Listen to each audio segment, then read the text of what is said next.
సార్లు ఇంటరాక్షన్ అయింది కోర్టులో. ఒరే సైతానా ఆపదు బాబు, స్టార్ట్ చేయలేదు కదా, ఓకే.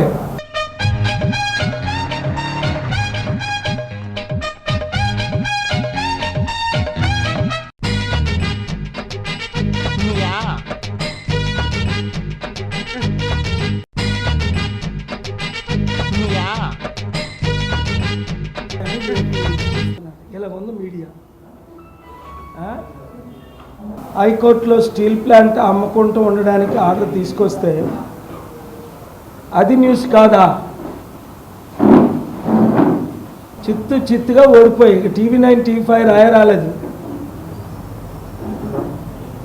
మీడియా మిత్రులు మీరు ఉండబట్టే ఇప్పుడు నేను మాట్లాడగలుగుతున్నాను.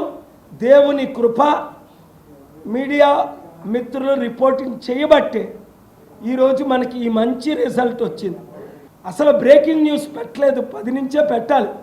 ఇంత పెద్ద న్యూస్ ఎవడు కొట్టుకున్నాడో, ఎవడు పీక్కున్నాడో, ఇక పవన్ కళ్యాణ్ ఏం చేశాడో, ఆడు తుమ్మాడో, చంద్రబాబు నాయుడు దగ్గాడో, ఇలాంటి పనికిమాలని చాలా ఛానల్స్ బ్రేకింగ్ న్యూస్ పెడుతున్నారు.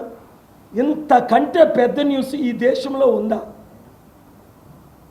నేను అన్నా, ఏమో ఈ 2 వారాల్లో ఉన్నది అమ్మేస్తారో లేదా నన్ను చంపేస్తారు. అదానికి లొంగని వాడిని, భయపడిన వాడిని నేను ఒక్కడనే.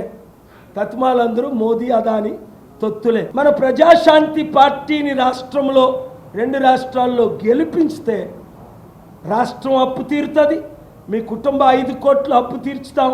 స్టీల్ ప్లాంట్ లాంటి ఎన్నో అమ్మకుండా కాపాడుతాం. అనేక స్టీల్ ప్లాంట్ని, కంపెనీల్ని 700 ఏ విధంగా తీసుకొచ్చానో తీసుకురాగలను. అడ్వకేట్ జనరల్ గారితో, కనీసం సుబ్రహ్మణ్యం గారితో ఒక 8-10 సార్లు ఇంటరాక్షన్, 20 సార్లు ఇంటరాక్షన్ అయింది కోర్టులో. ఒరే సైతానా ఆపదు,